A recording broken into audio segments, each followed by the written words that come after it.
The village in it with a map and a plan. No place too tiny for this determined man. Crossing the counties one by one, you'll see in every English corner a bit of history.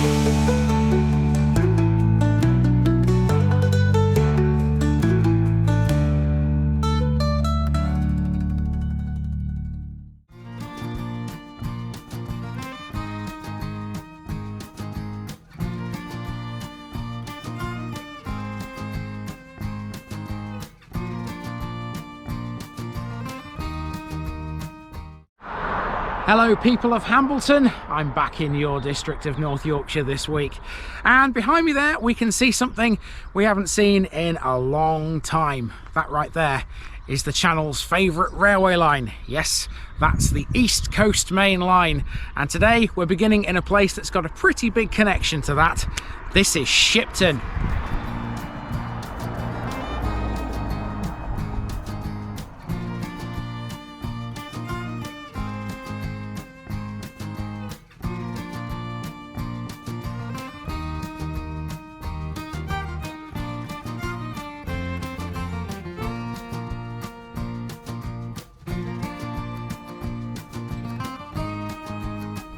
Shipton, Rosehip Farm.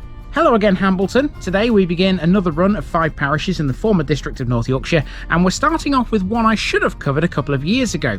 You might remember the Overton episode a while back where I got absolutely drenched in a torrential downpour that swept over this area towards the end of my day's filming. Welcome to its neighbour, Shipton by Benningborough. Known officially as simply Shipton, this village sits on the A19 to the west of York, which is about 5 miles down the road. In existence since at least Norman times, Shipton was recorded as Hipton in the 11th century. It gets its name from the Old English word hiop, which means rosehip. When we were last in the area, we learned a lot about one particular family, the Dorneys, and once again their name appears here. They had quite an influence on Shipton and shaped a lot of its history. For example, in 1655, the Yorkshire philanthropist Anne Middleton, who was the wife of the Sheriff of York, left £1,000 to build a grammar school in the village. It stood until 1850 and would still be here now if the Lord of the Manor, the Honourable Payan Dorney, hadn't have knocked it down and built a new one in its place. The only pub here was at one time known as the Bay Horse, but now it's the Dorney Arms. To the west of the village it's all farmland, but during wartime that's where you would have found RAF Shipton, which was the base of a crashed aircraft recovery unit. There's a lot to talk about here, so we better get walking. Better late than never, and let's hope this time there's no rain. Starting things off in Shipton, we're at a place called the Sidings Hotel, which sits alongside the channel's favourite railway, the East Coast Main Line. The Sidings Hotel is one of the quirkiest establishments of its type in the UK. It was founded in 1985 by an ex-railwayman with a passion and enthusiasm for all things connected with the railways. The hotel is built around 5 Pullman-style railway carriages that have been developed to create an ultimate railway experience. Parts of the carriages have been converted into a dining area, allowing tables of 4 to overlook the East Coast Main Line's track. Others have been converted into rooms. In this quiet location, train enthusiasts are given the opportunity to thrive in a haven built from a collection of genuine train artifacts and memorabilia. It's every train lover's dream, this. What makes it even better is that this section of track is one of the fastest and most impressive stretches of railway in the land. It's known as the York to Thirsk Run.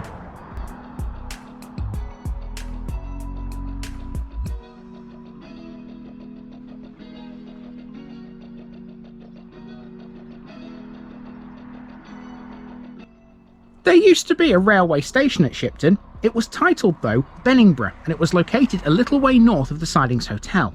It closed in 1958 to passengers and in 1965 to freight.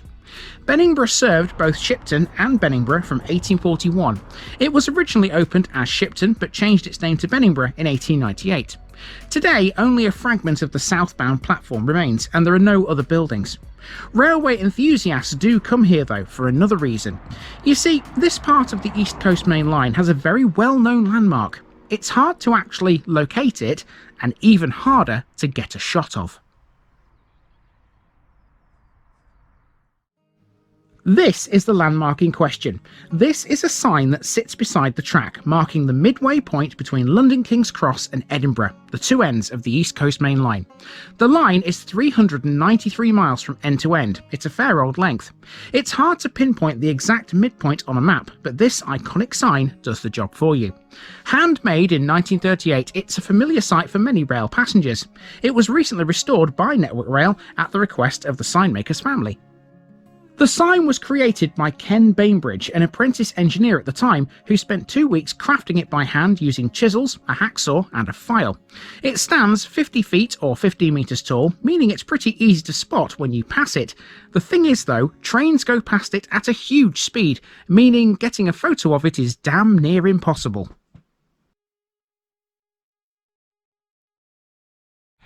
The area around the former station now is now a big industrial area. As you can see behind me there, we've got a branch of Isuzu there. That's York Van Centre. So that's one of the businesses you can find here in Shipton. There's a few other things. There's a kitchen showroom there called York Vale, and a few other industrial units. And these are right on the edge of Shipton Village. So now let's start walking and head down this road here to find our way into civilization. Now, both the Sidings Hotel and the former railway station are a little way out of the village, so let's now head into civilization a little more and see what Shipton has. First of all, we have the school. This is the Forest of Galtres Anglican Methodist School. A bit of a mouthful maybe, but it does describe the place perfectly. It's both an Anglican and a Methodist school, and to boot, it's the only one of its kind in the whole of North Yorkshire. That's mad when you consider how big the county is.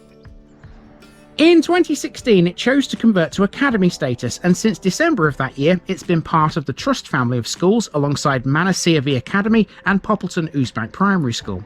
From September 2017, Shipton Preschool and Toddlers have also been based on the site, and in April 2019, that became the school's nursery, providing for children aged 2 years and above. As we make our way towards our next landmark, we should discuss Shipton's school history because it's related to where we're heading next. In the mid-1600s, Anne Middleton, a local philanthropist and the wife of the Sheriff of York, gifted some land and some money to establish a school in Shipton. It started life as a grammar school, a fact that's backed up by several historical records. That school no longer stands because in 1850, the Lord of the Manor tore it down. The man behind its demolition was the Honourable Payan Dorney, a member of the same family we already know quite a lot about thanks to our visits to Newton-on-Ouse and Benningborough. The Dorney family are memorialised in Shipton in a couple of ways. The biggest and most obvious is by the name of Shipton's only pub on the A19.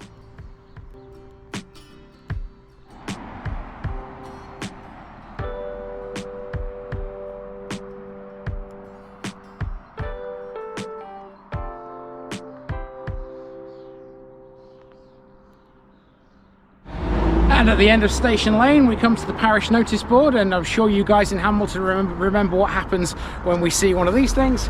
Card going on the board. There you go. That's Shipton done. The Dorney Arms was originally built in 1730 and was known first as the Bay Horse. It changed its name during the lifetime of Payan Dorney and shows the family coat of arms over the door. It's a Grade 2 listed building that features 3 interconnecting rooms, all with old pictures and items of local history on display. One of the hand pumps here always serves a local ale. This is a pretty popular pub with cyclists because it's very close to a number of designated cycle routes. Over the road is our next landmark. It's Dorney's former school, which closed in 1986. This was replaced by the preschool and toddlers nursery, which we've just been talking about, and this building is now a private dwelling. Let's talk a little bit about this road as it passes through Shipton. The village used to lie on what was once the Great North Road, but these days it's the A19. In the year 1900, this was Shipton's principal street, and virtually everything in the village was located on it. In the 125 years that have passed since, things have changed a little bit. Shipton has gradually expanded both eastwards and westwards via East Lane, Station Lane, and a handful of offshoots off the A19, like South Garth for example. It hasn't grown at the same rate as other local settlements like Skelton or Poppleton. That said, it's a much larger village than it was back then.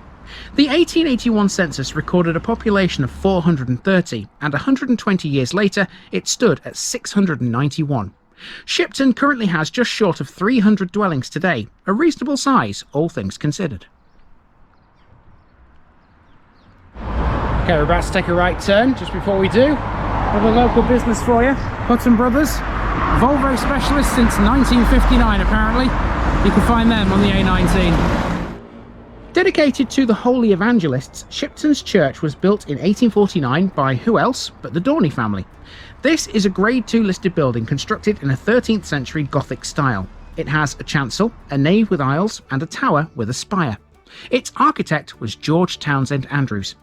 In 1892, a choir screen with a decorative gate was added by Temple Moor.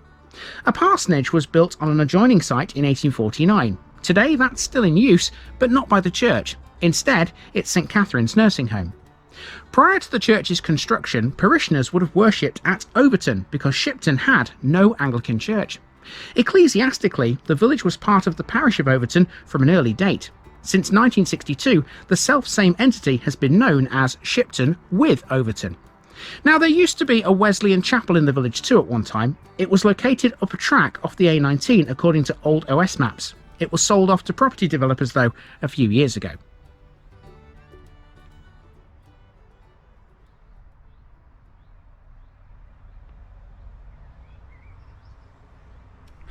Well, it said church open today, so I've opened the door and I've walked in. So let's have a little look around in here then. So first thing to do is head towards the chancel, as we always do, down this red carpet, down the middle of the nave. And let's see what we've got in here. These walls look very bare, I have to say. I thought there might be some Dorney family tablets around, but there's absolutely nothing. They're just blank white walls. Some nice stained glass though, as you can see. There's one there, and the east window. Very nice. Some more stained glass just there. But the walls are very blank and ordinary in here. Wasn't expecting that. Wasn't expecting that. Nice rood screen. Very intricate, delicate. Very beautiful church though. Quiet, peaceful. Lovely, to be honest with you. Okay, there's the organ. Okay, yeah, not really much of note in here. We can't really talk about a lot, can we? Never mind. We'll head back out and we'll make our way to our next landmark now, which means going back towards the A19.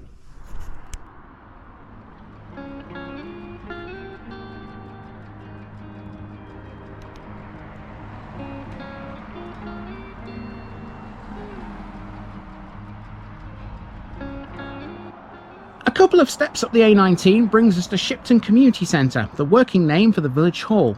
In here, the Shipton Space Community Cafe is held every week on Tuesdays from 2 until 4:30 p.m. It's described as a multi-generational friendly social space with coffee, tea and homemade cakes. It began in 2015 and was initially held in the Methodist Chapel until the decision was made to move it here when the chapel was sold off to developers. Throughout its lifetime, the cafe has also organised several events, including trips to local gardens and a couple of very successful bake-off competitions. Perhaps a little more exotic, the community centre is also the base for a type of band. Named Kaminari UK Taiko, they're a Japanese-style drumming group. Taiko is an energetic and dynamic form of drumming, combining rhythm and movement to produce a fun and absorbing performance to watch. Playing together since 2009, the group practice regularly in the community centre, and it's often visually quite the spectacle. Now, I found nothing else about this building, but luckily there are other things of note here. One such thing is the Bowls Club, which occupies a green close to this centre. Located with them in this complex is a playground and a huge recreation area marked out with a football pitch. If you cross this to the other side, you'll come to the Shipton Wildflower Woods. Shipton Wildflower Woods are owned by the parish council. This field, size-wise, runs to approximately 3 acres. This had been let on a short-term tenancy for agricultural use. In August of 2022, though, it was decided to transform this area into a community woodland laced with wildflowers in order to provide a much-needed habitat for a wealth of wildlife. It was to include shade-loving plants, delicate fungi, a mix of grassland, a wildflower meadow, and natural groups of trees. It now offers something for everyone.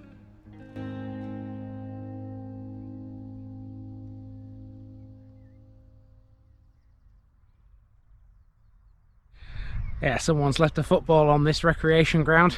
Do you think I can resist? Absolutely not.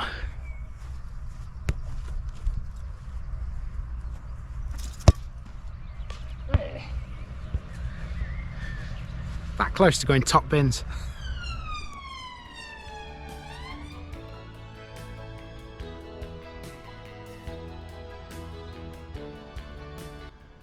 So we passed the Bowls Club, and from this point we have a long walk to undertake, which will end when we reach what was our original starting point. The rest of the village is mostly residential. While we're walking though, we can fill in a little more about Shipton's historical background. Mentioned in the Domesday Book, Shipton has been here for a long time. Land in the area was held mainly by Count Alan of Brittany in 1086, and a small portion was owned by Richard de Camera.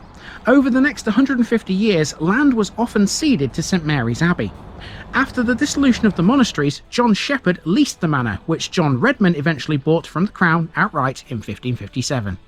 By 1625, the manor had passed to William Scudamore of Overton, who eventually sold it to the Bouchier family of Benningborough Hall. Through succession it came to the Dorney family, and we already know some of what they did to the place afterwards.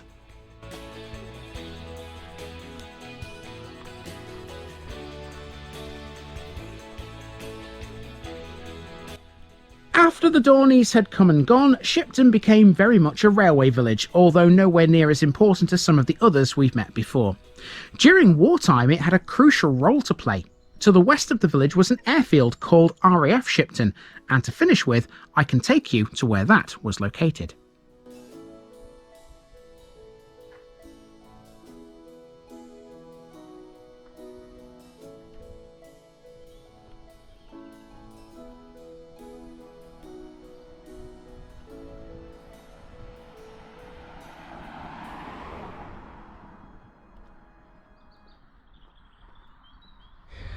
And just before we go to the site of that airfield, I'm going to take a welcome rest. There's a bench here that says welcome rest, very close to where I parked my car. And I think, to be fair, that's been earned, because even though Shipton's not the biggest village in the world, that was still quite a bit of effort on foot. Right, let's go find this airfield. During World War I, RAF Shipton was a simple airfield with grass runways used by No. 76 Squadron, whose remit was to provide home defence. 76 Squadron had their headquarters at Ripon, and like many of the other relief landing grounds they operated, it's unsure whether or not Shipton actually saw any flying activity. After the armistice, the RAF disposed of the site in March 1919, but they would return in World War II. Then it was utilised as a base for No. 60 Maintenance Unit. The maintenance unit's main job was to deal with crashed aircraft. It was basically a salvage operation, stripping everything of scrap value down for components that could be used again. Proving that literally anything could be reused if you thought about it, for a while the guard hut at Shipton was the upturned fuselage of a wrecked aircraft. Their area of responsibility included the North York Moors, the Peak District, and as far north as Blyth in Northumberland.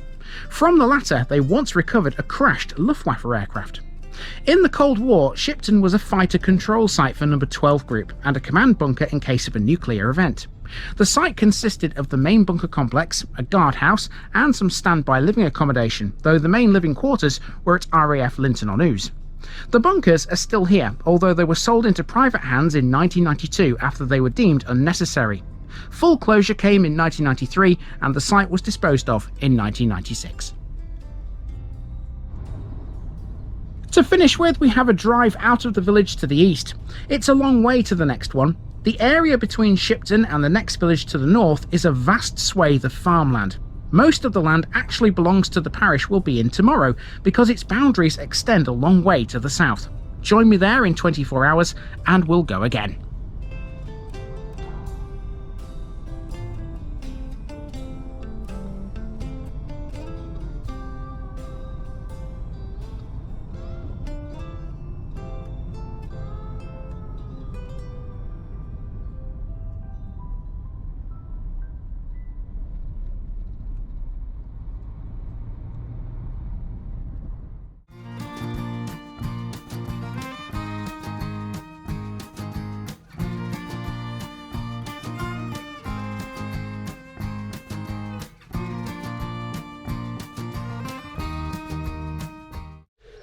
Welcome back to Hambleton, North Yorkshire again, people. Now, we've driven a long way from yesterday's episode in Shipton, which is close to York.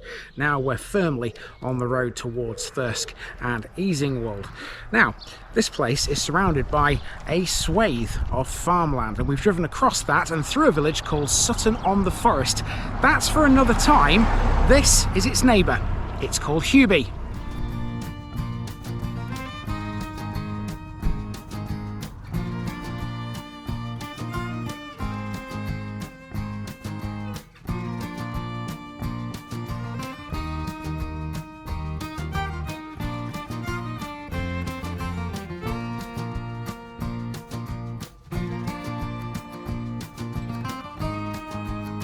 Huby Hillspur Farm. Today in Hambleton we come to another little village deep within the North Yorkshire countryside. This is Huby, about 9.5 miles north of York and 5 miles southeast of Easingwold. As villages go, this one's pretty delightful. Although not a lot is recorded about its history, Huby was most definitely here before its modern name came about. Huby means farmstead on a hill spur or a spur of land. It's a name which shows a mix of Old English and Old Scandinavian, tying in nicely with what we already know about the Viking presence in and around York. The Domesday Book recorded the village with two landowners, namely Sassford and Seward. The vast majority of Huby is laid out along one straight road between its pub, called the Mended Drum, and a large modern housing estate off the road to Stillington. 90% of the parish is actually lush green farmland, and Huby itself only occupies a small portion. Some of that land is known as Huby Common, and it's where there were, many moons ago, great open fields which the villagers farmed in strips. Seasonal rounds of communal farming would have fed the village back then. Huby has always been a village of farmers, but also many trades and activities. There have been forges, butchers, builders, garages, joiners, decorators, the list goes on and on. Whilst a lot of those have now disappeared and Huby has become mostly a residential village, it still retains a few things. Modern amenities include a small shop, a post office, a pub, a Methodist church, a sports ground complex, and a village hall. It may not be the most well known, but it's still a great little place. Let's go.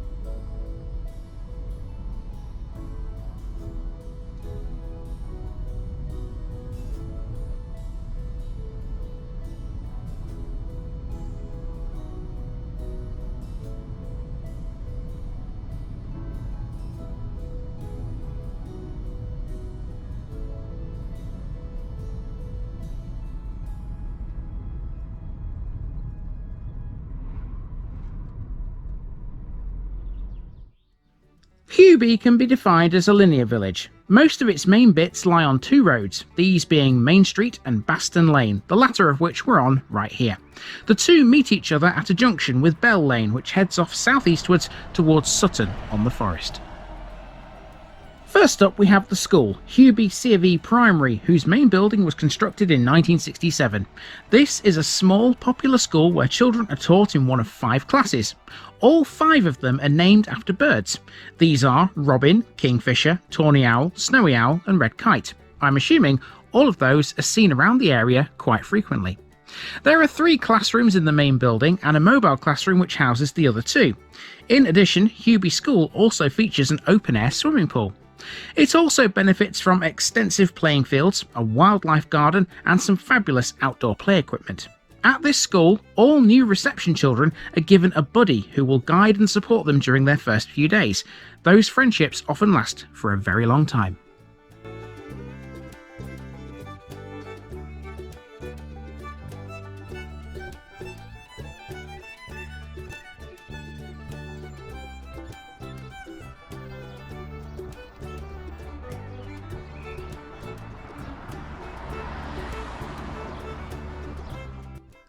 Next up on the main junction we were just talking about is the one and only pub in Huby these days.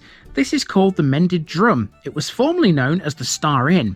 Known simply as the Drum to many locals, this was CAMRA's Pub of the Year for York and North Yorkshire in 2019. The pub has a rustic feel with beams, wooden panelling, exposed brickwork and displays of vintage crockery and prints, including works by L.S. Lowry. It has a dartboard, a pool table, outdoor seating and a TV, and is open from noon until late every day. It also holds beer festivals, including a unique 5 beers 3 ways event. The pub has a somewhat unique history, owing to the fact it shares a link to the famous author Terry Pratchett and his Discworld novels. The name, the Mended Drum, originates from them. In the novels, there's a pub called the Broken Drum, which was burned down and reopened as the Mended Drum. This pub obtained permission to use the name just before Pratchett died in 2015. The Mended Drum is totally Pratchett-themed inside, so that begs a question. Why? Pratchett was from Buckinghamshire after all. Well, the reason is because in Discworld, the hub is the central location on the spinning disc. It's a cold, mountainous region at the centre of the world, where the gods reside. In the Discworld compass, the hub is towards the north, with hubwards being one of the 4 cardinal directions. Can you see where this is going? All you need to do to get from hub to Huby is add a Y. The two share no other obvious link. Well, I don't know if there are any Discworld fans out there, but if there are, that's the place to go. It's a Terry Pratchett themed pub in the middle here of the village of Huby. Now, we've arrived onto the main street and everything else really in Huby is on this road. Let's kick things off with a chapel. Next on our list is the Methodist Chapel. This was built in 1894 and a schoolroom was added to the site in 1901. In 1982, the Methodist Chapel at Sutton-on-the-Forest was closed and was sold 2 years later in 1984.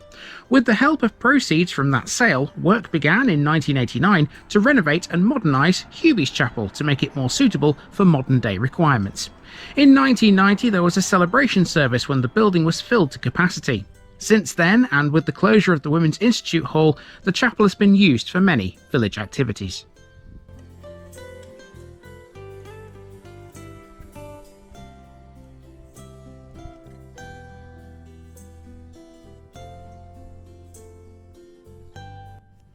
To get to the next thing, we have to leave Main Street briefly because the sports complex that Huby is proud to own occupies a huge tract of land to the west. This features a football pitch, the bowling club which is in one of the corners, and a small children's playground. The latter of those has been here since 2001. In that year, an old playground which stood here previously was condemned and bulldozed, so a committee was set up to try and raise the money for a new one. They did so admirably. Fundraising events to acquire the money for the new facility included a sponsored toddle, a fun run and a football match on the playing fields. Huby residents may well recall one of the members of the playing fields committee, Eddie Oliver, who lived in the village most of his life. An honorary member of the Huby and Sutton Agricultural Show Society, he was the longest serving member of the parish council, having served for over 40 years.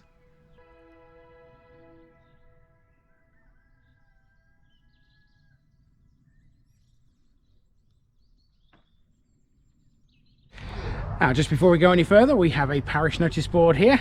Let's mark the parish of Huby off our Hambleton list. Job done.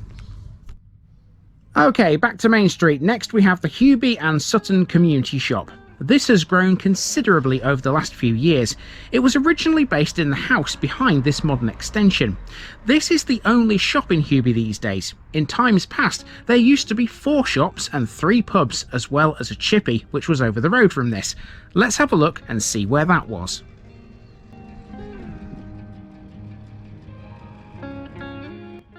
Simply named Huby Fisheries, this closed in 2023 after 33 years of serving the village and the surrounding area. It served Huby, Sutton-on-the-Forest, Stillington, Crayke and Tollerton. Fish was freshly cooked to order, so you could always expect a short wait, but it was worth it. It was run by a couple called Ken and Sylvia Piercy, who were both born in the village and attended school together. Their families worked together too.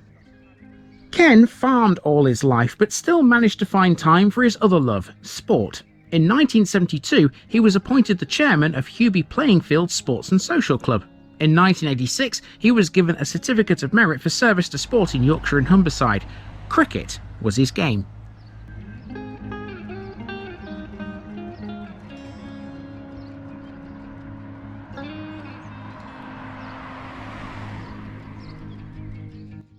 A couple more steps up the street and we come to a former pub. This was the New Inn, which is still in business, but today it's a Chinese restaurant and a motel. 16th century in origin, the New Inn was cleverly refurbished in 2019 to accommodate the restaurant with seating for up to 60 people. It's retained its original bar, so as you enter the building today, you'd be forgiven for thinking you've walked into a traditional Yorkshire pub, serving fine ales, wines and spirit. Taking a look around, it soon becomes apparent that there are two plush eating areas serving delicious Cantonese food every evening of the week. Given the village setting and the inn's history, owners Mr. Lin and his wife Sally felt it appropriate to keep the name The New Inn, rather than renaming it to Lucky Dragon or something similar. Although there is a Chinese feel, the branding is subtle. It was achieved by adding some Chinese text here and there, instead of redesigning a brand new logo.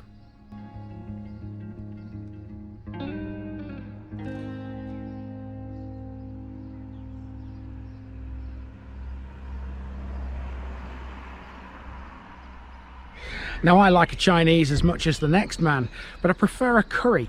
If you live here in Huby, you've actually got the choice, because you can either go there for a Chinese, or you can go up the road to the next village where there's another pub that's been turned into a different restaurant, and there, that serves Indian meals. We'll see that one tomorrow.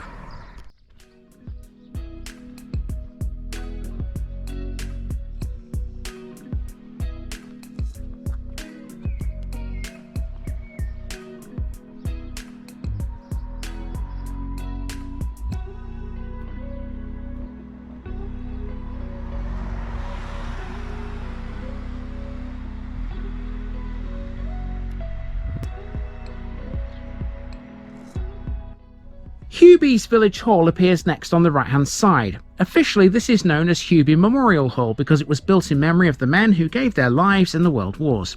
Various clubs and societies meet here, and the hall is available for hire for private functions at a very reasonable £14 an hour. The Village Hall Committee meet here regularly to discuss and agree the running of the building for the benefit of every Huby resident, or Hubyites, to give them their alternative name. Now, this building is nice enough and it's interesting, but it's not as important as what it stands in front of. Look on OS maps from 1900 and you may notice something about the land behind this. It says on the map, Chapel Garth, site of a church. That's absolutely right. Huby has no Anglican church today, but it used to. The main parish church is at Sutton, and Huby once had a chapel of ease to it, located off Main Street behind this village hall. Nobody seems to know its dedication, but the chapel's history can be traced back to the Middle Ages. The exact date of its construction is not precisely known. Some remnants of the Chapel of Ease still exist, such as an old font which is retained within the garden of one of the village's properties.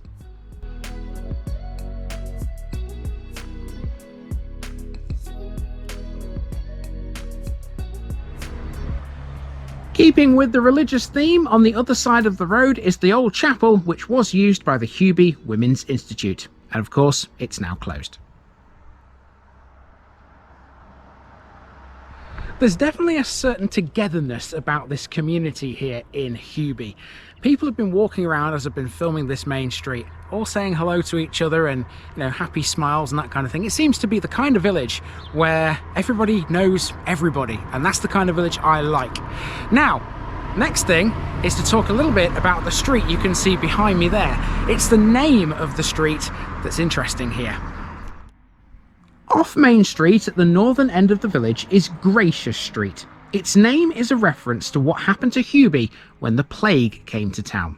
In 1626, Robert Bossell from Huby brought goods from London which were thought to be infected.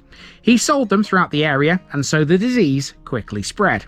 His sales affected not just Huby but also several other villages in the local area. He stood trial for this blatant disregard for public safety and eventually was given a hefty fine at York Assizes. However, Gracious Street was apparently the only street in Huby to escape infection. Tradition has it that the rest of the village was evacuated and people camped on meadows. Those meadows were called cabin lands, and they still have that name today. It's a story that stood the test of time in Huby, and so it shall for many more years.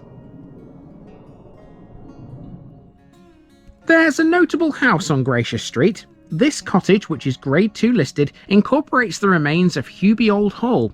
It's originally mid-17th century with some 18th century bits thrown in. It was the former home of William Wakefield, the architect of Duncan Park.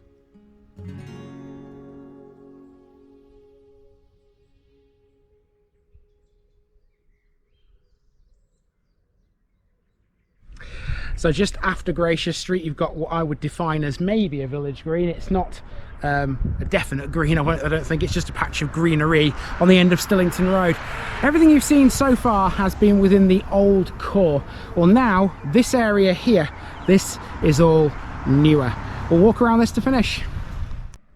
So to the housing estate at the northern end of Huby. Most of this sits on an old sandpit, hence the name Sand Lane, which flanks its western edge.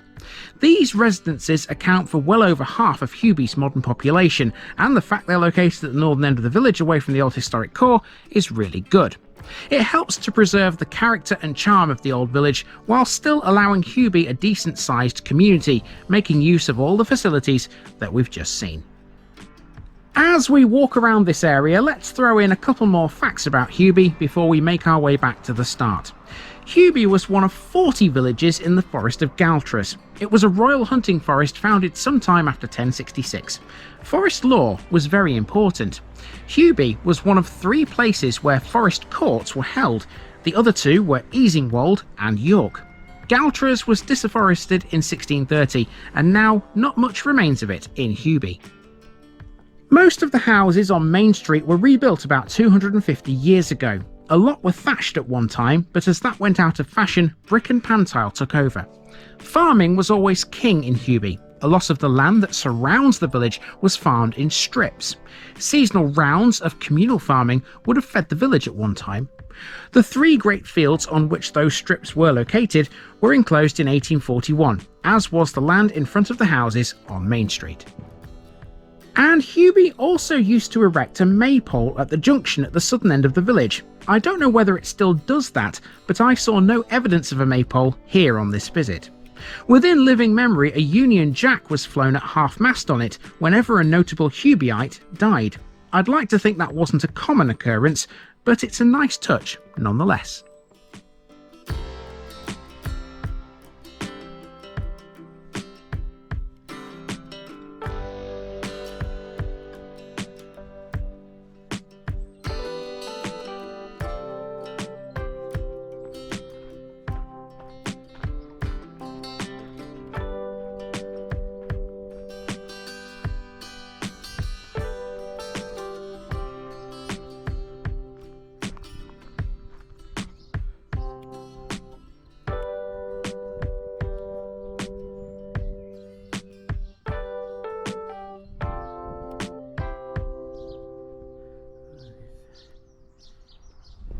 What a beautiful village this is, Huby. It's fantastic, isn't it? I can see why so many people like to live here.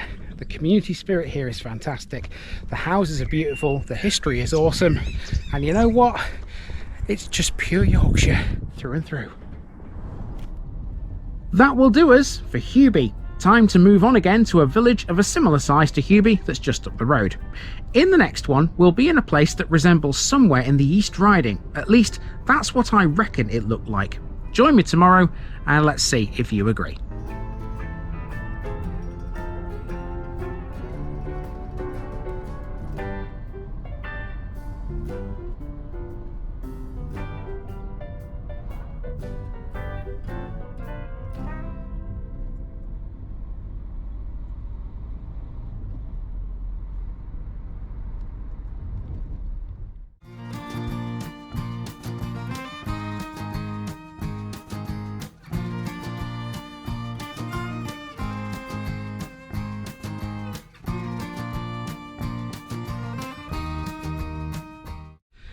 Welcome back to Hambleton again, everybody. The hoodie is gone.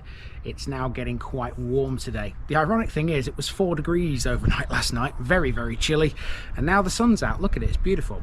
Well, I'm hoping the sun is going to show off this place in all its glory, and I hope it doesn't burn anything. The word burn is very appropriate in this episode, as we'll see. This is Stillington.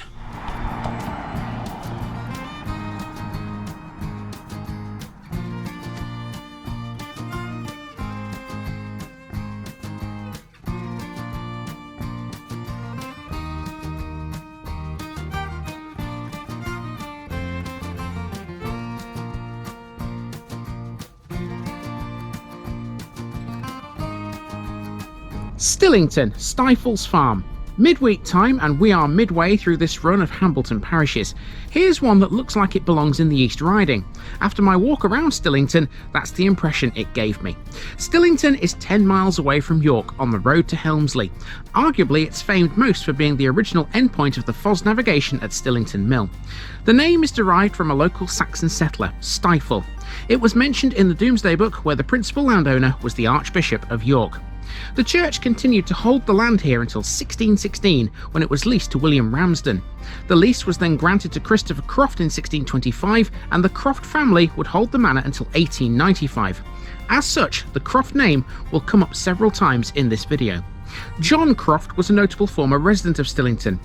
This one is sort of in the middle of nowhere again.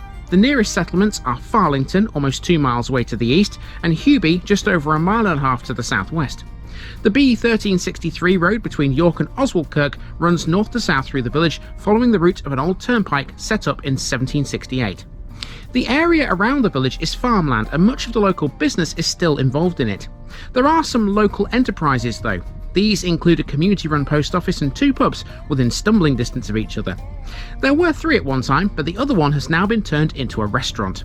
Otherwise, there's a church, a village hall, a school, a surgery and a sports field. It's a nice little place this, so time to go walking and take it all in. To begin proceedings, we're on a street called South Back Lane, and yes, there is a northern counterpart to this which we'll walk the entire length of later. Using this, we're making for the sports ground to begin with, and straight away that means we'll be covering a significant piece of Stillington history. You see, the farmland to the south and east of this street used to be a gigantic parkland, and it belonged to Stillington Hall, which has now been demolished. The parkland is still partially here, although a lot of it has been sold off and split up into fields. One patch of its northernmost reaches, named the Stripe, was turned into the modern sports field.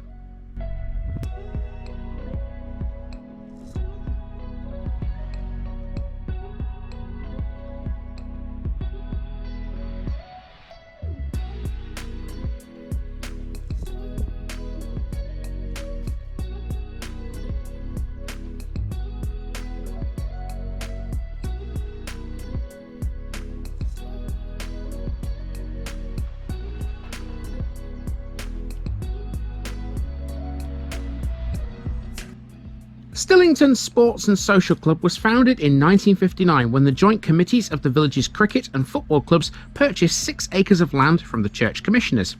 Cricket has been played at Stillington since the 1840s, and it was done so on the Hall's parkland with permission of the Croft family, who lived in the house.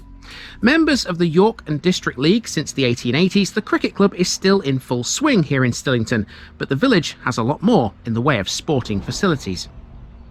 Football has been played at Stillington since 1899, and so it remains today on these fields. The tennis club was founded in 1976, and that can also be found on this complex too. A bowling green was created here in 1978, with a clubhouse added in 1997, thanks to the aid of a lottery grant. 2 squash courts were built in 1983, and as if that wasn't enough, Stillington also used to have a hockey club founded in 1979. That, though, has recently been disbanded.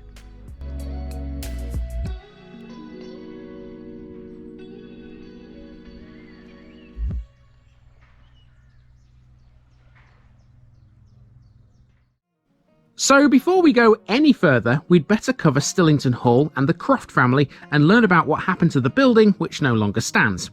Way back when, at the time of the Norman invasion, most of Stillington was owned by the Archbishop of York. In fact, the church owned a lot of the land until 1625.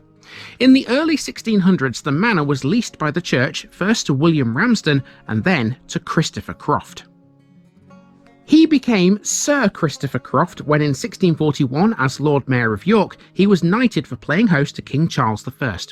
The manor remained in the Croft family until 1895, and during their time here, they built Stillington Hall, one of the grandest houses of all that had been lost in Yorkshire. After the Crofts left in 1895, the hall was owned first by Justice of the Peace Rawdon Thompson, and then by Matthew Liddell from 1903 to 1934.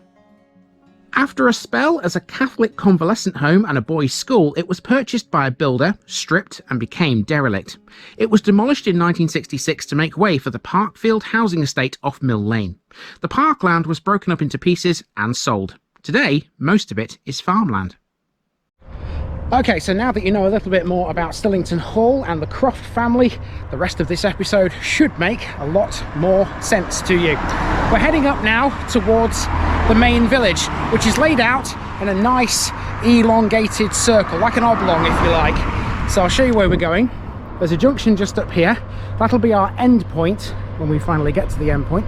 We're going to take a right turn when we reach it, walk along the main street and then come back along a street called North Back Lane before completing the circuit by ending up at that junction. Very simply laid out. Let's go and check it all out. You rejoin me on the High Street, where most of Stillington's main features are to be found. Perhaps the grandest of them all is the church, dedicated to St Nicholas. The current Grade 2 listed building dates from the late 15th century, but has been subject to various waves of rebuilding. There are records of an earlier 12th century structure predating this. Much of the present structure dates from 1840, and it has some good examples of furniture that display Robert Thompson's famous mice, if you know where to look. Stillington's first vicar, mentioned in records at least, was Peter de Topcliffe, who took up his post in 1329. The list of village vicars here has one name that stands out more than most. The Croft family, although mostly a modest lot, knew a few high-ranking figures other than Charles I. Stillington Hall was known to a few household names, in fact. One of these was a former vicar of Stillington, the novelist Lawrence Sterne. In 1745, whilst dining at Stillington Hall with Stephen Croft, he gave a reading from the manuscript of his new novel. Titled Tristram Shandy, Sterne felt it wasn't getting the attention he felt it deserved, and so threw the manuscript onto the fire. It was of course rescued and went on to make his literary reputation. Sterne is considered by many to be the father of the modern contemporary novel. One permanent legacy of Lawrence Sterne and Stephen Croft was their sponsorship of the 1766 Enclosure Act, which did away with Stillington's commons and its former open fields.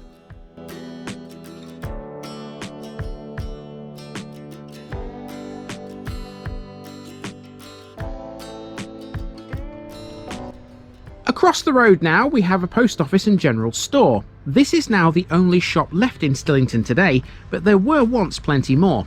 According to Victorian trade directories, the village was once served by its own shoemakers, blacksmiths, millers, butchers and saddle makers. In recent years, trade has declined, but Stillington is still very much an active community. This post office is a good example of the togetherness you can find here. When the postmistress retired a few years ago, the post office faced potential closure. Rather than lose an essential village amenity, however, the locals stepped in to help. The Stillington Community Association was formed in 2003, and now it runs the post office and the village store as a very successful cooperative venture.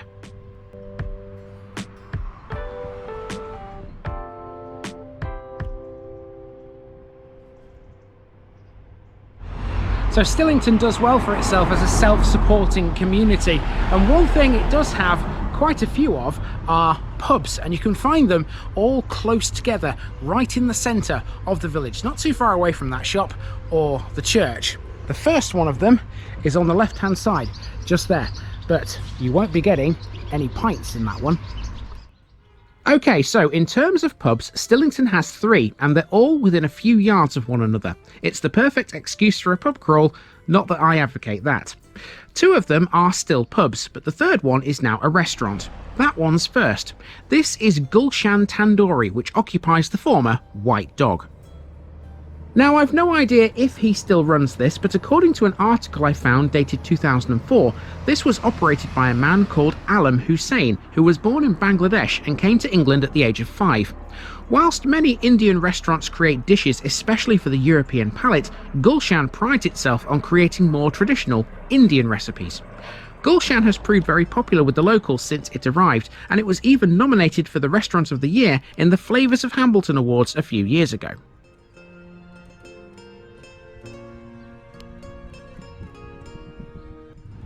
So let's have a look at the pubs that are still serving drinks. This one is called the Bay Tree, although it originated as a coaching inn called the Bay Horse. In 1884, a local man named Edmund Backhouse was caught attempting to steal oats from a granary near the Bay Horse. I wonder, what was his punishment for that back then? This pub has undergone various renovations and changes in ownership of late, including a recent refurbishment and relaunch in February 2022.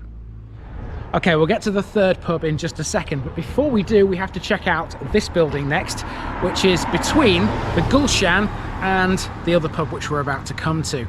Now, this is the school, and as far as school history goes in Stillington, it's quite involved. It centres not just around this building, but another one at the end of the village too. Between the two pubs on the same side as Gulshan is Stillington's primary school. This is not the first school the village has ever had to its name. It was built in 1907. Education in the village can be traced back to at least 1821. That's when a national school was built on the green in the eastern reaches of the village. It was founded by Harry Croft, the Lord of Stillington Manor at the time. He donated land on the green at the instigation of his uncle Robert. Its charter allowed for up to 36 poor local children to be educated for free, with the remainder paying a small fee. We'll see where it once stood in a little while.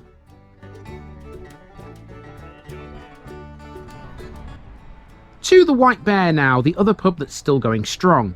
This is a traditional North Yorkshire pub that's run by husband and wife team Phil and Sue Robinson. Originally built as a house, the White Bear became an inn in the 1700s and was used as a stopping point by stagecoaches travelling from Leeds to Helmsley via York. Few changes have been made to the historic pub since those days. The biggest ones, I suppose, would be the enlargement of the kitchen and expansion of the bar.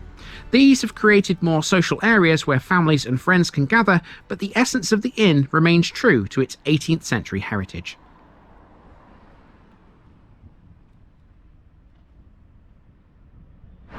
So I've just noticed something. The further north we go through Yorkshire, the closer we are getting to Newcastle and to Sunderland and to Middlesbrough, basically the northeast, if you like. And I've just heard the first sort of hint of Geordie in someone's accent. We're still miles away from Newcastle, but the closer we get, the more likely we are to hear that. Next, we have a chapel to look at, and then a pair of gate pillars which stand at the entrance, or the former entrance, to Stillington Hall. Set back from the road, our next job is to check out the Methodist Chapel. This was opened in 1972 as a replacement for a series of earlier chapels dating back to 1767. One of the earliest Methodist preachers in Stillington was Robert Spence, who was born in 1748 in the village. He was a groom to Lawrence Sterne, but was dismissed when he became a preacher. In 1767, Thomas Wilkinson built a Methodist meeting house above a joiner's shop on the western side of the village green. That's considered to be the first chapel in the village. Between 1785 and 1818, George Walker built a Wesleyan Methodist chapel on a patch of land he owned on Main Street. That stood here, where this building is today. In 1844, it was replaced by a new chapel capable of holding 400 people. It lasted until the 1970s, when it was decided it was far too large. A row of terraced houses now occupies the site of most of it, and this one was built on the remainder of the land.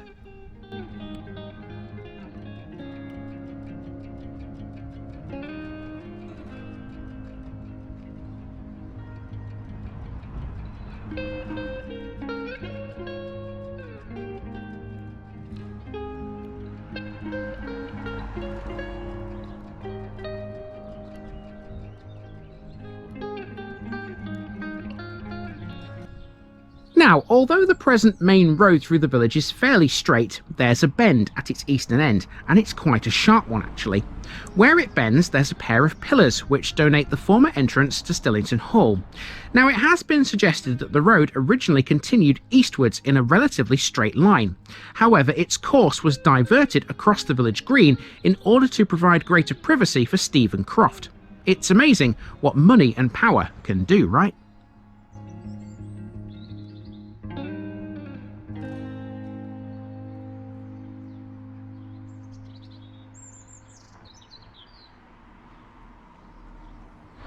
And of course, if you were to go down the public footpath, which is now there between those gate pillars, it would take you to where Stillington Hall used to stand. We're not doing that though because it's just generally all housing and not really interesting. There is another hall to speak of though, which is next on our list, and it's here on the next corner. That right there is Stillington Village Hall. So now we've rounded the corner at the eastern end of the village and we're at the village hall on the green. This started its life as the National School in 1821. It became redundant in 1907 with the opening of the present primary school, and after 20 years of underuse, many community activities once held here had moved away. Serious concerns were raised about the repair of the building, and in 1928 a public meeting was held to discuss the matter. The decision was made that the old school shouldn't be allowed to simply decay, but that it should be used as a parochial hall for the benefit of the community. Funds were raised by public subscription and a grant from the church commissioners. These funds enabled the old school to be completely renovated. It was practically rebuilt actually by local builders Wood & Sons. The village hall was opened in 1929 by Matthew Liddell, the owner of Stillington Hall at the time. 1962 saw further changes, with a large extension being added to the facade. This contained a lobby, toilets, a storage room and a committee room. At that time, the foundation stone was moved to its present position on the north wall of this new addition to the old building.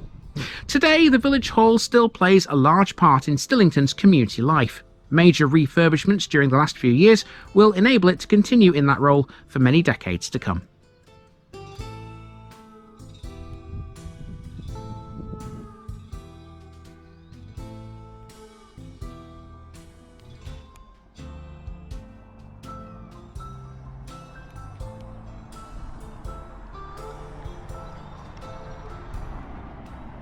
This next section will take us down North Back Lane all the way to the other end of the village. There's only one landmark down here, the surgery. Otherwise, this is all residential. Stillington has always been a pretty big village. In 1881, the population was recorded as being 600, which at that time was seen as quite substantial. By 2001, the population had risen to 741, and there were 326 households. Today, there are 340 dwellings, of which 155 are detached. It's still steadily growing. This place has seen some notable residents in its time. The Croft family, of course, are the ones that stand out the most, and I suppose you can count Lawrence Sterne in that number. Another member of the Croft family that was well known was John Croft. Born in Stillington in 1732, he was an English wine merchant in both York and Porto in Portugal. Porto had Croft family connections, hence the link with Stillington. After a period in Portugal, he returned to York, where he worked as a partner in the wine merchants George Suttrell & Co. The fifth son of Stephen Croft, he gained the freedom of the city of York in 1770, and in 1773 was one of its sheriffs. He became a well-known, eccentrically dressed local character. He was also known for his antiquarian and literary interests. He held the nickname Scrapina from one of his works. He died in 1820 and he's now buried at York Minster.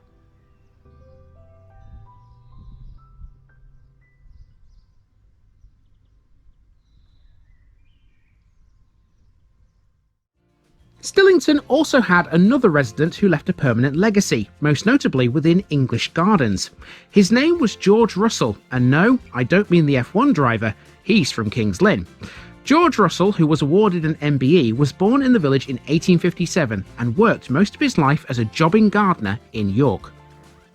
It was he who created the Russell lupin, which commonly grows along streams and creeks, preferring moist habitats.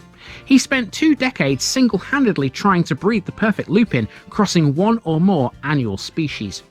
Over the decades, the plants he selected developed flower spikes that were denser, larger and more colourful than the original Lupinus polyphyllus, brought to the UK from North America in the 1820s. He was slightly overawed by his fame and always maintained that the work in developing it could be attributed to the humble bumblebee and not himself. It's a long old road, is North Back Lane. We're about halfway down it and we've made our way to the surgery. That's this building right here. So now we've reached the surgery, which is about halfway down North Back Lane. It's nothing greatly special, but it is great to see a village like Stillington has a surgery at its disposal.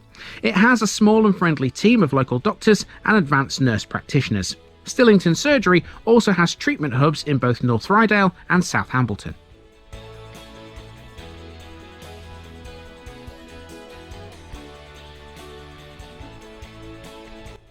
Let's continue down North Back Lane.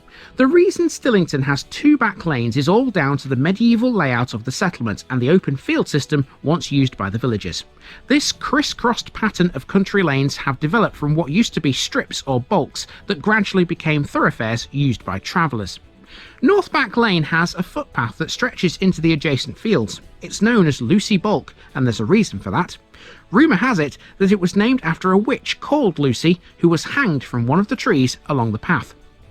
These back lanes were originally for rear access, and it's only in recent times that they've been termed North and South Back Lane. Both have seen improved surfaces since housing development began in the 1960s. A third back lane to the southwest has been left in a cruder form because housing has not yet developed there.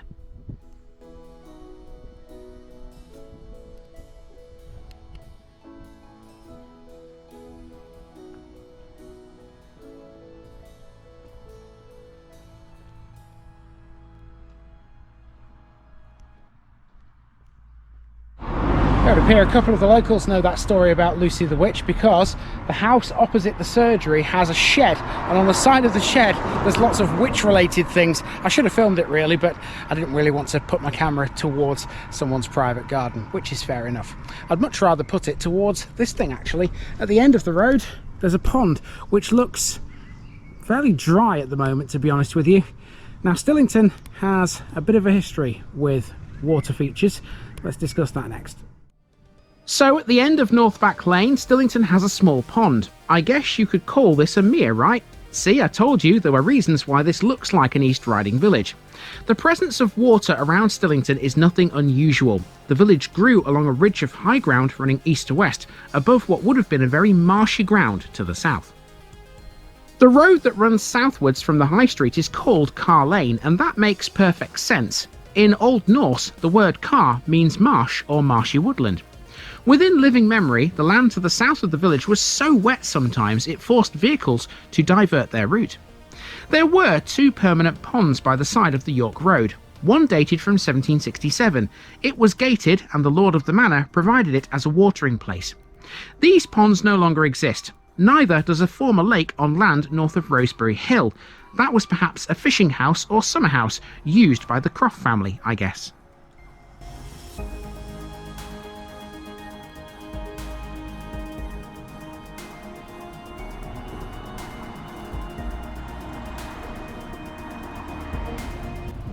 Whilst the road system of Stillington has changed little within the last 200 years, some of the roads or lanes have become known by different names.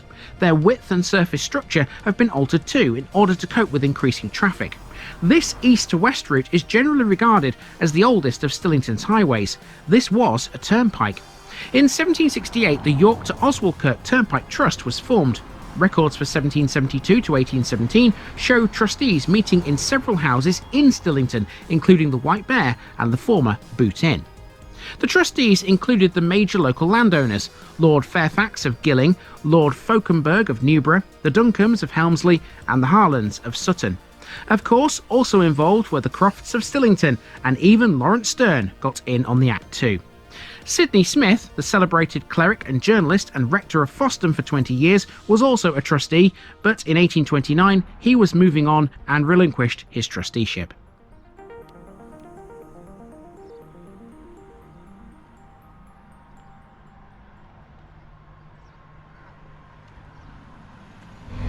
Well, from my time here, I am very approving of the Stillington residents, but I'm especially approving of the ones that live in this house over here.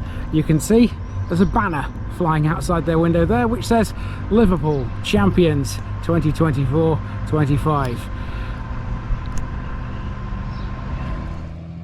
A good example of how the roads have altered in recent times can be found where the High Street meets Carr Lane. As well as the Wesleyans, the Primitive Methodists also had a presence in Stillington at one time. Their chapel was built in 1866 and it stood at the junction of Carr Lane and the High Street. It closed soon after the Methodist Union in 1932 and became a cycle repair depot operated by a Mr. Morse. During World War II, it was used to store waste newspapers for the war effort. The building was pulled down after the war in order to widen the road junction, which explains why there's such a vast open space here today.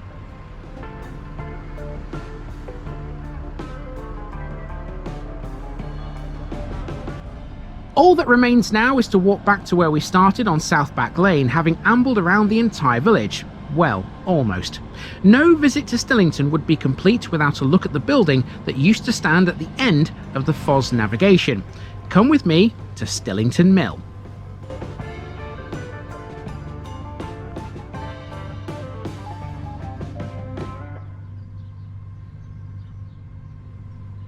I think I caught that lorry with the traction engine on it. I seriously hope I did. It was absolutely amazing. If not, unlucky, but never mind. So we're on South Back Lane and the car is literally within sight. We're going to hop in that and check out Stillington Mill. Dominating Mill Lane, which runs to the east of the village, Stillington Mill is a thing of beauty, and it's probably the place's finest building. There's been a mill in Stillington since the time of Doomsday, but this isn't that one. The current building dates back to around the 1750s. The mill was closed for business in 1962 by its then owner, Geoffrey Shepherd. His family had owned Stillington Mill for over 90 years. The original mill house, which is no longer standing, dated back to the reign of James I. Today, the rest of it has been turned into a dwelling. The conversion of the mill successfully retained and preserved many historical features, which can be seen both inside and throughout the mill grounds, including remains of the old sluice. This is more than just a home though. The current owners use it as a business premises too. It's used as an events venue, and pretty frequently too. Theatre, music, food, workshops, you name it, the mill has done it all.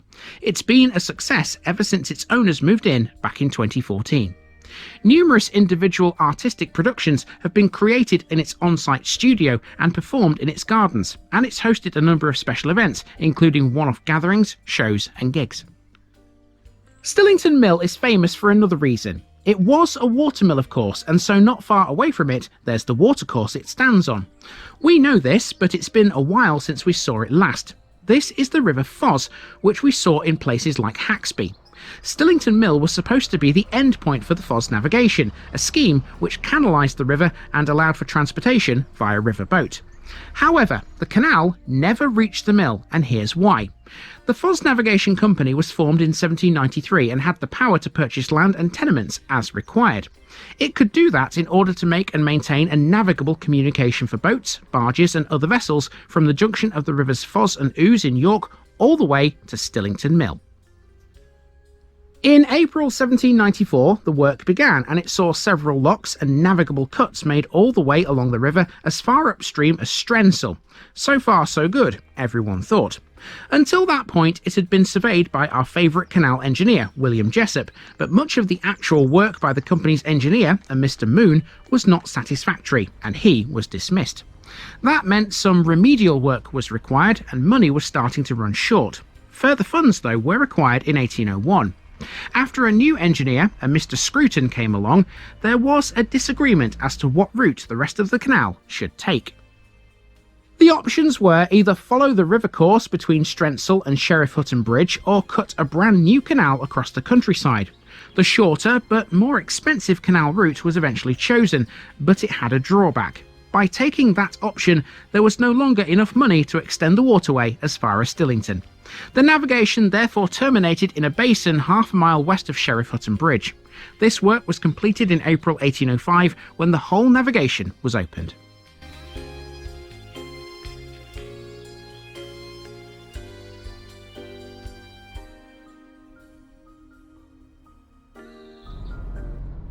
And folks, we are done with another village in Hambleton. These are just getting better and better this week. I reckon the jewel in the crown this week is coming next. Tomorrow we're off to a place that has a castle that sits high on a cliff. That cliff gives the place its name too. Join me there to learn about them both.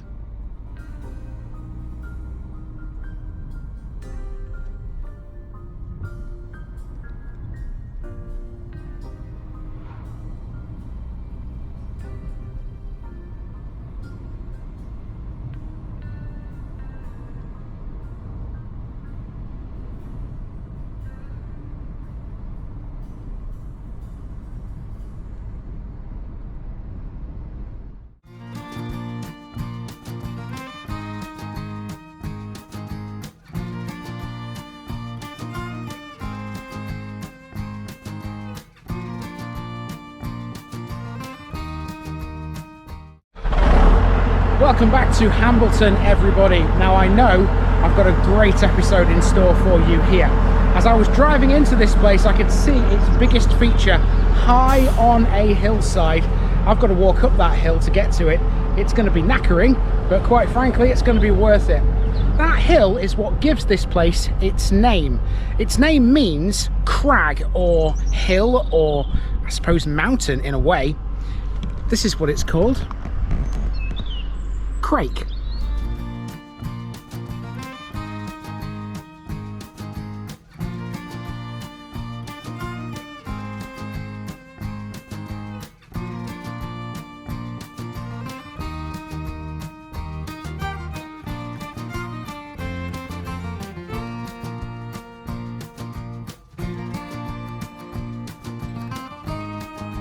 Crayke, cliff. This week we've already seen some pretty brilliant little villages here in Hambleton, but today I think this one tops them all so far. This is Crayke, a village with a seemingly strange name, but one that actually makes a lot of sense. Crayke is built on a steep cliff, and that's exactly what the place name means. It comes from an ancient language deriving from Neo-Brittonic Cumbric. Crayke is literally a crag or a prominent rock. Even today, the Welsh still refer to such things as craigs. Crayke sits at an elevation of 368 feet above sea level, giving it quite a vantage point across the landscape around here. There's been a settlement here since at least the time of the 7 Anglo-Saxon kingdoms. The village was recorded in the Domesday Book as Crek and belonged at that time to the Bishop of Durham. In fact, believe it or not, although we're very much still within the bounds of Yorkshire here, Crayke was actually within a detached part of County Durham until 1844. It was an exclave, which were pretty common across the land back then. This strange setup was due to its connection with St Cuthbert and the Diocese of Durham, which owned the most impressive landmark in the village, Crayke Castle. It's that building which will dominate this episode. Now replaced with a newer building, it was located on that steep hillside that gives the village its name. In this one we'll also discuss Ecke, an 8th century Saxon saint who once lived in this place. He was a monk hermit known for his holiness, healing and prophetic gifting. There's so much to this little place to tell, so let's get walking and learn about it all.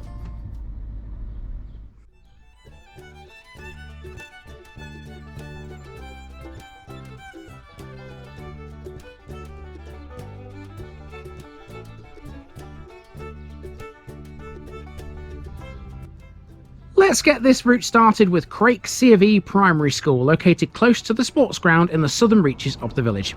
This was built in 1965 and was officially opened by the Reverend B.C.L. Ward, the Vicar of Crayke. It was renovated and extended in 2012. The school has a very well established partnership with St Cuthbert's Church to the north of the village. The two ensure that the children and families are central to everything done in this school. That's about all I got for the school, so let's move on and explore West Way next, which leads us around the east of the village towards the local pub.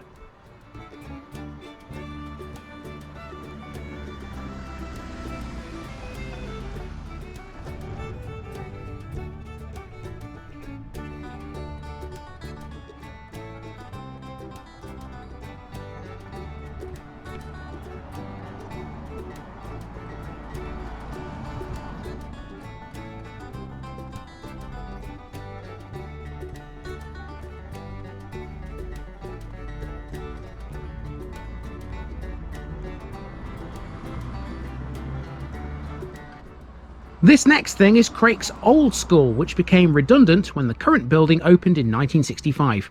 This was a national school and it was erected in the village in 1846. It's now a private house, but it retains its old charm and character. Not far from here, there was a Methodist chapel. Crayke had a couple of those, and they were 19th century in origin. They are all, though, now disused. Well, there can be no denying that the most impressive building here in Crayke is Crayke Castle, and that's on top of the hill, which I'm already starting to climb. This main road through the village is already starting to slope uphill. I don't know whether you've noticed that on the footage. Now, opposite the old school, there's probably what's my favourite building in the entire village. This one here on the left. That is Tudor Cottage. So this is my favourite building in this village. This is the Grade 2 listed Tudor Cottage. This is probably mid to late 17th century in origin, and it's got a timber frame. The house is unusual among timber framed houses of the region in being 2 rooms in depth. Most are only 1 room deep, and that makes this cottage a rarity. In addition to the timber framing of the front elevation, this building retains timber framing elements internally too. These include its ceiling beams and its stud partitioning, as well as a bressumer. Now, a bressumer, if you're unfamiliar with the term like I was, is also known as a breast summer beam. It's a large, load-bearing timber beam that spans openings and supports masonry above. These beams are often found in period buildings such as bay windows and shop fronts. They're designed to carry the weight of the floor and walls above. Essentially, they act in the same way as a lintel might do. They're typically made of wood and can be sometimes installed in pairs. Now, as we walk around Crayke, you'll quickly get the impression that this is not your average Yorkshire village. It genuinely isn't actually, even though we are firmly within the county. Until 1844, Crayke was within an exclave of County Durham, meaning it was detached from the main portion. This strange setup was all to do with Crayke Castle on the cliffside north of the village. There aren't many clues as to the village's historical links with Durham, except for one that's rather obvious. The one and only pub here is called the Durham Ox.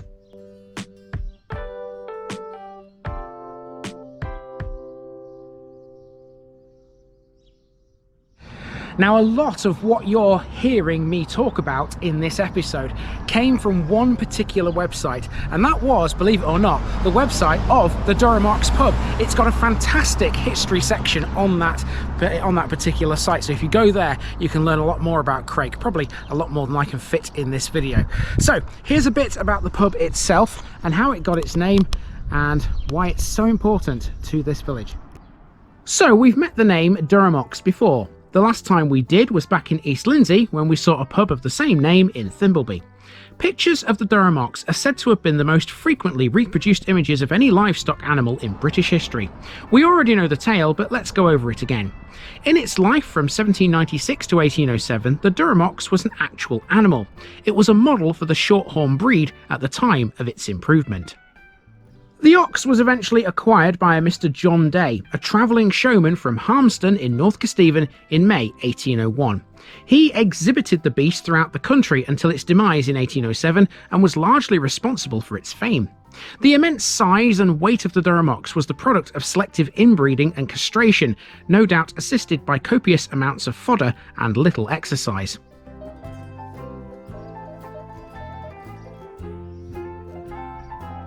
The pub has been here for at least 300 years, and if you head on inside, you'll find some really interesting oak panels. The story goes, according to the AA Book of British Villages, that sometime in the Middle Ages, the Abbot of Glastonbury tried to seize revenues from the parish priest. The priest successfully foiled him in doing so, and so some bench ends were carved to celebrate the village's victory. The first shows a fox dressed in the abbot's robes rounding up a group of animals and a flock of geese. In the second, the victims are shown in revolt, stripping the abbot of his robes and putting him in the stocks. Finally, he's hanged, with the geese pulling on the rope. In 1908, a carpenter by the name of J. Morrison from Taunton in Somerset was commissioned by a young viscount to reproduce the images using the finest English oak for his ancestral home. In 1974, the owners of the Durham Ox asked a local woodcarver, Derek Slater, to set each carved panel into oak frames, and that's what you'll see inside the pub today. Derek, by the way, also built the bar here too.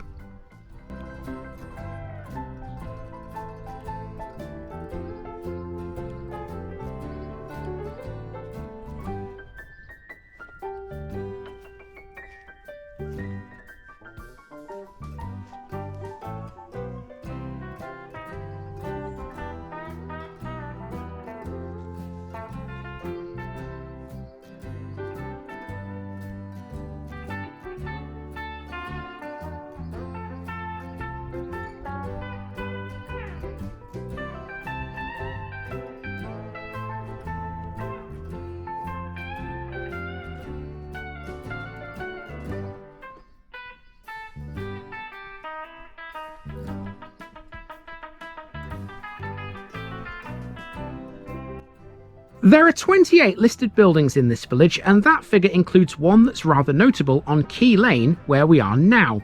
That would be the Bransby Royal Observer Corps monitoring post, which was in operation between 1964 and 1991 at Zion Hill Farm.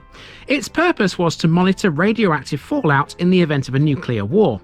It was built underground to hold a staff of 3 who could live self-sufficiently for 3 weeks. Now, because it's underground, we can't see it, of course, but I wonder, nationally, how many listed buildings are underground? It can't be many, surely.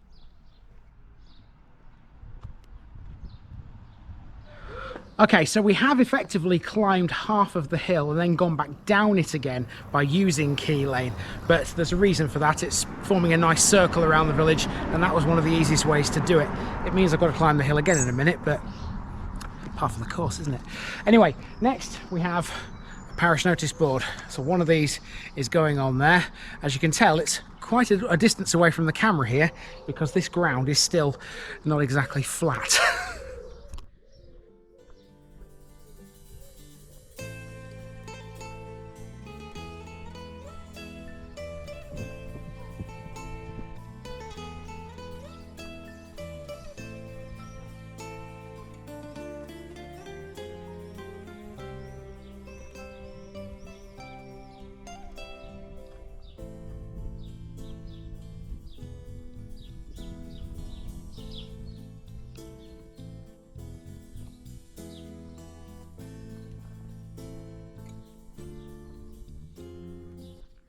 So now we're heading around the northernmost reaches of Crayke Village via a footpath that will take us to the church. Get ready, by the way, for some spectacular views in this bit.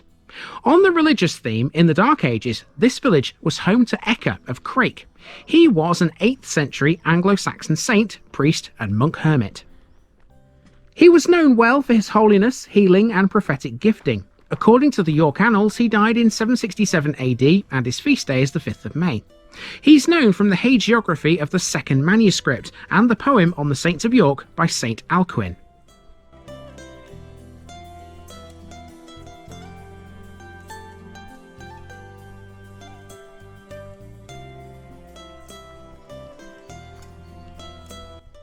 Crayke's church is dedicated to St Cuthbert, and there's a really good reason why. It gained the dedication thanks to the man himself.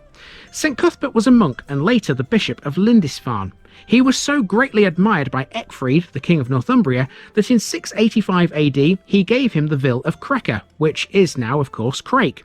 In addition, he also gave him all of its surrounding countryside within a circuit of 3 miles to use as a resting place on his frequent journeys to York. At that time, Crayke was hidden deep in the ancient forest of Galtres, reported to be so dense that a squirrel could make its way from the foot of Crayke Hill to York city walls without leaving the trees. St Cuthbert is said to have founded a monastery here which continued for 200 years. Nobody knows for sure where it was, but there are theories. There was definitely a monastery here though. A monk called Aediluf wrote a poem about it called Carmen de Abatibus at some point between 803 and 821 AD. In Norman times, the bishops of Durham constructed a castle over the monastic cemetery, although no traces now remain of either. We'll see where the castle was, though, in a moment. At the time of the Danish invasions, the body of St Cuthbert was unearthed and it travelled around the north of England in order to protect it. The monks who were tasked with the job are said to have rested with his body at Crayke for a time, and so the church's dedication seems pretty appropriate.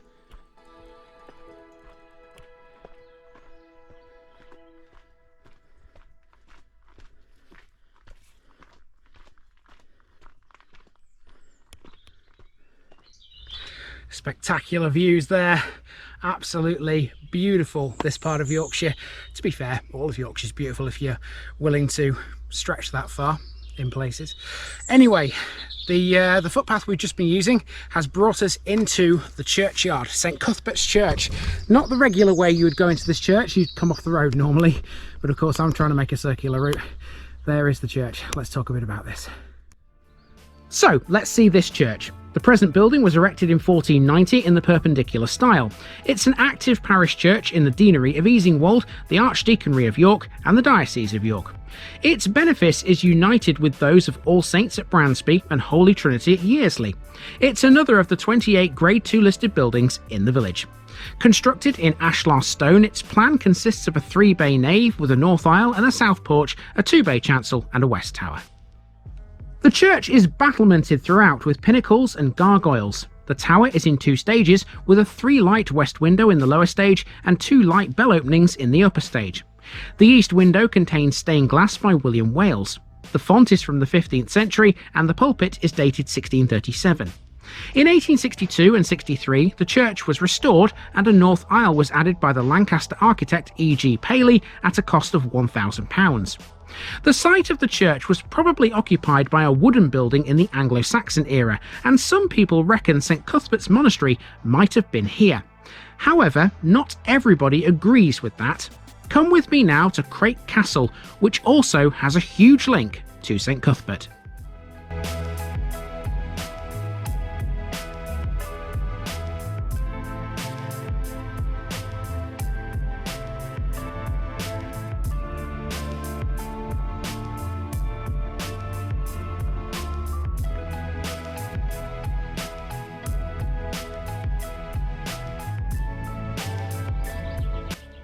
Without a doubt, this is the centrepiece of today's entire episode. The original castle is no longer here, but there are some buildings to see.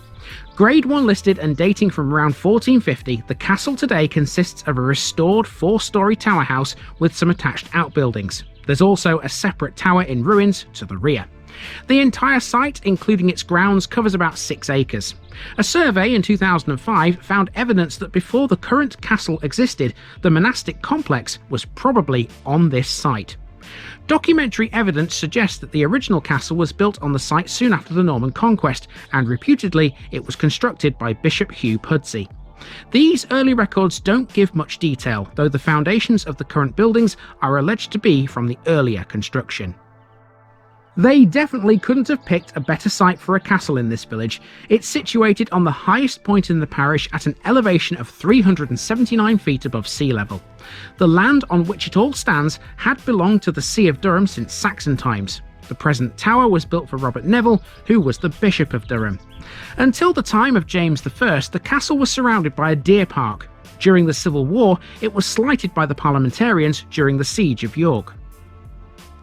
It was then sold in 1648 to Sir William Allenson, a former mayor and MP of York. Allenson's son, Charles, repaired and restored the main building to the condition it remains in to this day. After the manor was restored to the See of Durham in 1667, Crayke Castle was tenanted to various people as a farmhouse until 1827. That's when it was sold by Bishop William van Mildert. It was temporarily requisitioned as a land army barracks in World War II, but it remains in private ownership today. It was once owned by the Thirsk and Moulton MP, Kevin Hollinrake.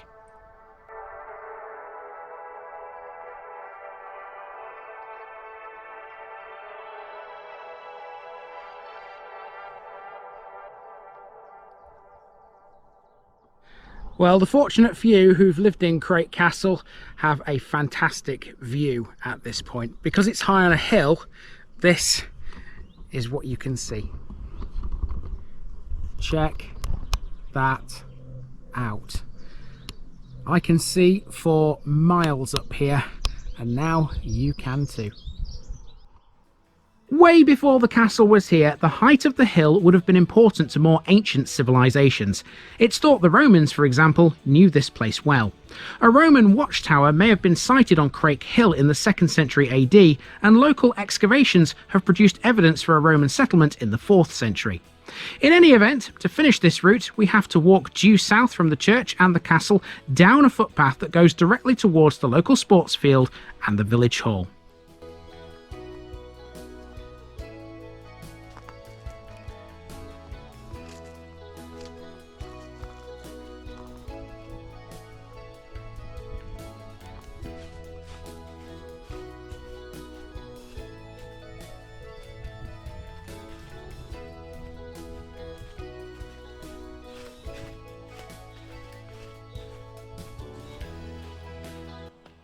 Both the sports ground and the village hall are located on the same site, and they're run by a charity whose main aim is to operate a recreation ground and clubhouse for the inhabitants of Crayke. Activities that take place in the hall include playgroups, meetings, lectures and classes, whilst various sporting and leisure pursuits can be had on the extensive playing field next door. Over the years, Crayke's sporting facilities have been recognised as the leading ones in the area, and everybody involved with them is super happy with what's provided. Although sport and social events have taken place on the site for many, many years, the current building was only established in 1998. Ever since, a devoted group of individuals, both past and present, have worked very hard to establish a social and sporting hub for all.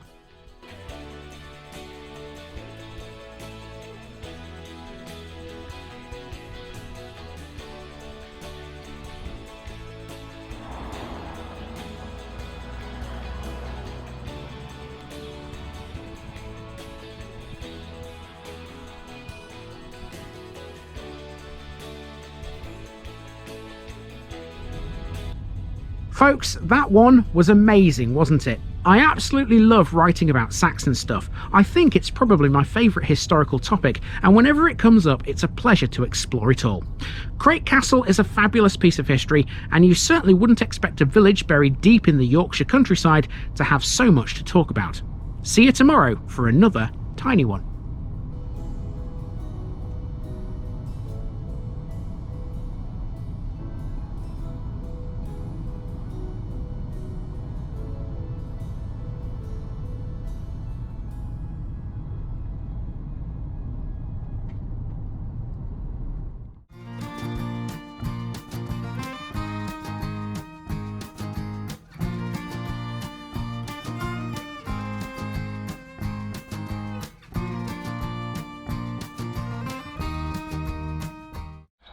Welcome back to Hambleton, people, for the final time this week. I've saved the smallest one until last in this run, and that means we should be through this one pretty quickly.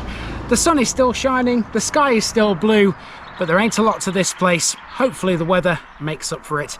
This is the pretty little, and little is the operative word, Oulston.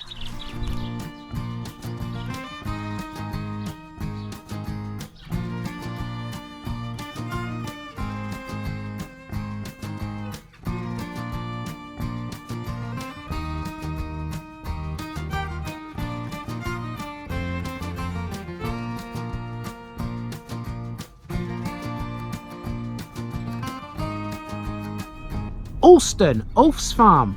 To end this week, we're in the smallest I've got for you in this run. This is the lovely little Oulston, located 3 miles to the northeast of Easingwold. Located within the Howardian Hills, Oulston is about as simple as a linear village can be. From end to end, it's less than half a mile, and practically everything of note in this one lies on one main street. Well, almost. One thing that isn't is the remains of a Roman villa nearby, the presence of which makes a bit of sense here. The Romans knew this area well because at least 2 of their roads passed through it. Articles from the Oulston site can be found today within York Museum.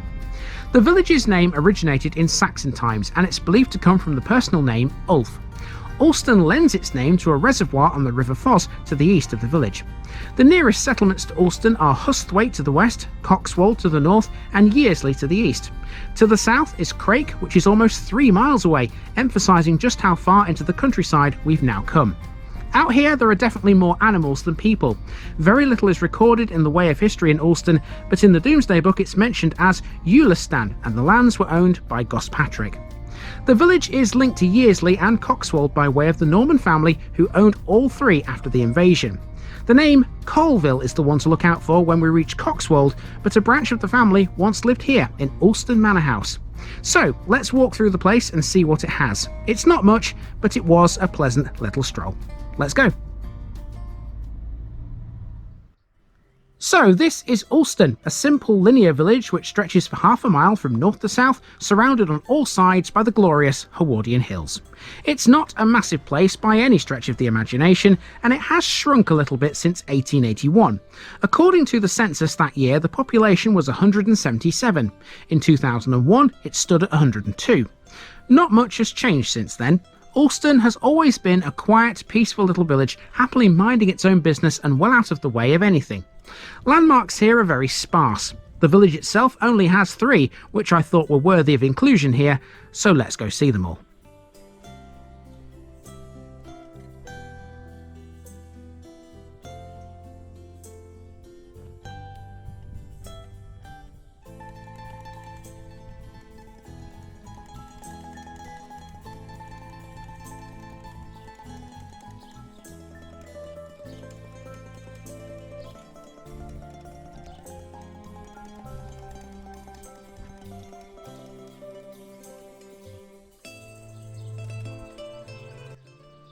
used to be a Wesleyan chapel in the village, and whilst the building still stands, it's no longer used for any kind of worship. It's now the village hall. I found next to nothing about this building, but using my years of experience, I'd estimate this is probably an early to mid 19th century building. That would tie in with the house next door. Oulston has 5 listed buildings, and the cottage next to the village hall is one of them. It's of a similar structure and date.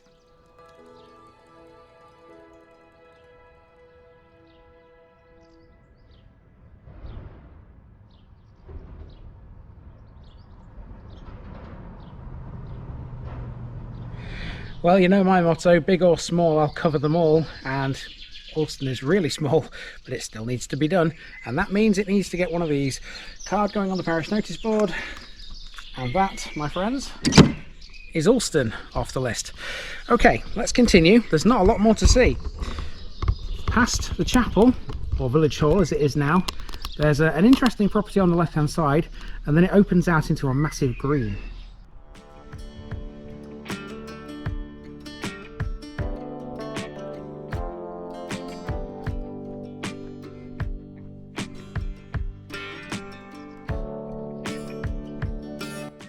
So, beyond the old chapel, Oulston becomes very sparse. We've already seen most of the village, believe it or not. To the left of shot here is Oulston Hall, a property that forms part of the Newborough Priory estate. It was once lived in by the Thornton family, generations of Oulston farmers. It was also connected to the Highleys, who owned a solicitor's practice on Market Street in Easingwold called Harrowells.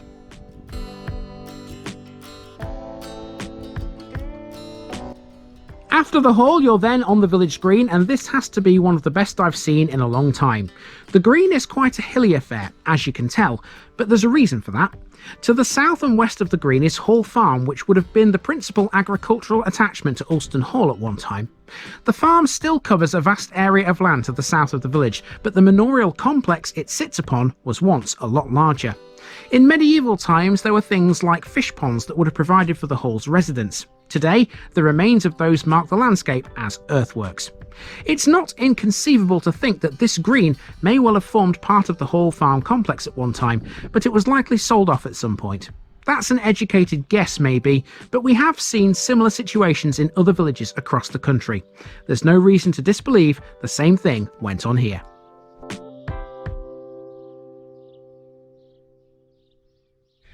So barring a few more houses on the lane just past the green, that is effectively it. This is my view currently. The road sort of ends up there. I can see the national speed limit sign, so that runs off into the countryside. So the left hand side here is Hall Farm, behind all these trees, and that's obviously off limits. So that's really as far as we can go. Now what I fancy doing here is walking back to the car and leaving the camera running the whole time, just to see how long it actually takes us from end to end. I'm sure you remember the How episode a few episodes ago in this series, in the Hambleton series, and how that took us 2 minutes to walk from one end to the other because it was so small. This will take us a little bit longer than 2 minutes, I'm sure, but it can't be much more. Let's see. So that's pretty much the village, but to understand the history of Oulston a little better, we have to drive a little way out of the place to see something related to it. Before we can do that though, let's fill in a bit more background about the place we're in. Following the Norman invasion, the estates of Yearsley, Coxwold and Oulston fell into the hands of a Norman family whose previous seat of power had been in Montbray, Normandy. By 1158, however, these same lands had been given to another Norman lord whose family base had been Colville on the Normandy coast. The head of the family was Thomas de Colville, whose estate included the manors of Yearsley, Coxwold and Oulston, as well as other properties and land in and around York, Thirsk and Ripon. Today, the Colville shield is proudly displayed at one of the roof intersections in the 12th century Norman church at Coxwold.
Now, it should be noted that there were several Thomas Colvilles. It was a name passed down through the family's generations, and it was the fourth one that has a link to Oulston. He generously allowed John, the Prior of Newborough, to live in his manor house at Oulston. In return for that generosity, John used his influence to arrange a special privilege for Thomas. For example, Thomas would no longer be required on behalf of the king to carry out any legal or administrative duties against his will. The lands were eventually passed to the Fauconberg family and thence to the Wombwell family, who resided at the Newborough Priory estate between Oulston and Coxwold. The Newborough Priory estate is often referred to as Newborough Park, and the vast majority of it doesn't fall within Oulston's boundaries. That said, in Oulston you can see something related to it. So a short drive there from where I parked, but it's taken us to a landmark which is related to Newborough Priory. These gate piers, which stand on their own in the middle of nowhere these days. Let's explain a bit about these to finish off. So these are a pair of gate piers which mark one of the entrances to Newborough Park. The railings, walls, gates and gate piers are all included in their Grade 2 listing. These are mid to late 18th century and the piers themselves are made of sandstone. The railings are of wrought iron.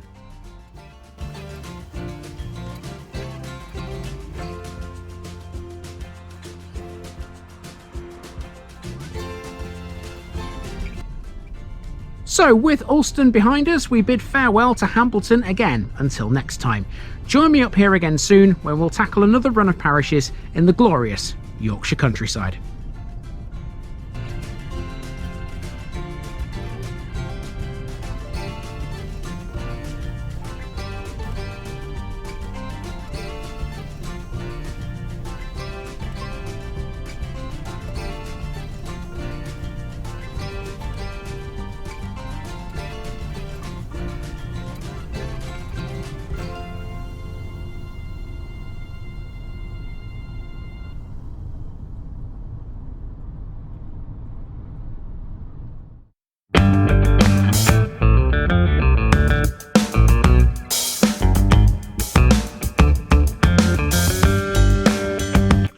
Now, just before I go, remember, this video is part of a huge project to visit every civil parish in England.